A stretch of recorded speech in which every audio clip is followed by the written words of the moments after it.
Assalamualaikum warahmatullahi wabarakatuh. Hari ini saya akan mewawancarai dari kalangan mahasiswa mengenai pendapat gagalnya Piala Dunia U20 di Indonesia. Untuk pertanyaan pertama, Bang, apa yang mengetahui tentang mengenai gagalnya event Piala Dunia U20 di Indonesia? Ya, Piala Dunia U20 ya. Kalau yang saya ketahui sih banyak lah di berita-berita. Saya taunya hanya di berita-berita ya, cuman yang viral-viral aja gitu. Jadi gagalnya Piala Dunia U20 di Indonesia itu ya diakibatkan banyaknya penolakan dari terutama dari beberapa masyarakat, dan juga ada tokoh-tokoh politik juga yang menolak pelaksananya U20 itu. Ya, mungkin udah lanjut. Yang kedua, bagaimana pendapat Abang mengenai gagalnya event Piala Dunia yang diselenggarakan di Indonesia? Oke, sebelumnya kan kita harus tahu dulu ya gagalnya ini kenapa. Yang tadi dibahas, selain dari banyakkan penolakan tersebut itu akibat adanya timnas Israel ya, timnas Israel yang akan bertanding di Indonesia. Sedangkan di negara kita ini berdasarkan aturan ya di Undang-Undang Dasar juga di alinea pertama kalau nggak salah itu kan ada kata-kata penjajahan di atas dunia harus dihapuskan karena tidak sesuai dengan peri kemanusiaan dan peri keadilan gitulah. Intinya segala bangsa itu harus terus Pendapat untuk ke depan sepak bola Indonesia. Ya, tambahan lagi sedikit.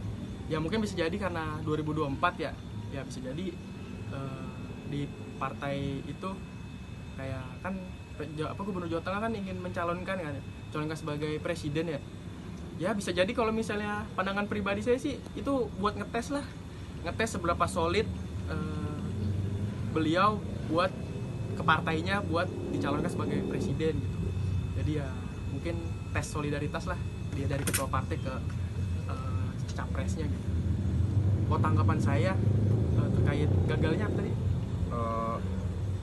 Saran atau saran ya?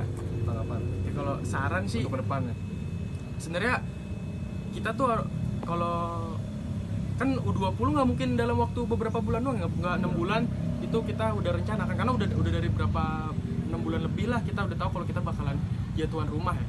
Nah harusnya tuh tokoh-tokoh politik, masyarakat harus bisa menganalisis gitu kejadian terburuknya apa gini. Kalau misalnya harus tahu juga kan pesertanya siapa aja, apakah ini bisa diterima semuanya gitu. Jadi kita harus bisa menganalisis segala keseluruhan baik buruknya dan kemungkinan terburuknya seperti apa. Kalau emang kita bisa menerima ya kita ambil gitu tuan rumah. Tapi kalau misalnya banyak penolakan banyak hal-hal yang kontroversi nantinya dan merugikan nama baik bangsa kita juga, mendingan kita yang nggak usah ambil gitu loh. Jadi intinya sih di sini saya akan mewawancarai penikmat sepak bola atau penggemar sepak bola.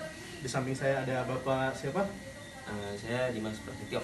Oke, saya di sini akan menanya seputar gagalnya event U20 World Cup di Indonesia. Menurut Bapak, pendapat Bapak tentang gagalnya itu kenapa, Pak? Apa pendapat Bapak tentang itu?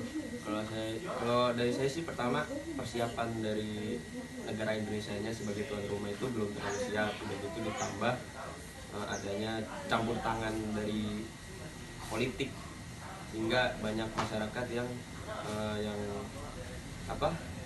menginginkan Piala Dunia U20 ini tidak diselenggarakan di Indonesia. Oke.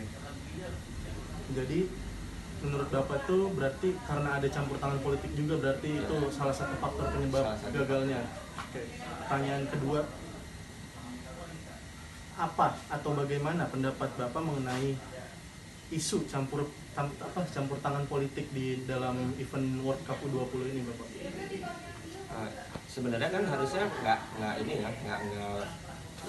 seharusnya sepak bola itu ada campur tangan politiknya, karena ini kan dunia olahraga. Kalau memang dari masyarakat Indonesia yang menolak kedatangan timnas Israel, sebenarnya di ajang-ajang olahraga lainnya juga udah banyak yang mengundang atlet-atlet Israel. Seperti salah satu waktu itu yang ada di Bali, itu mengundang salah satu atlet Israel, dan itu tuh nggak ada bentuk penolakan apapun.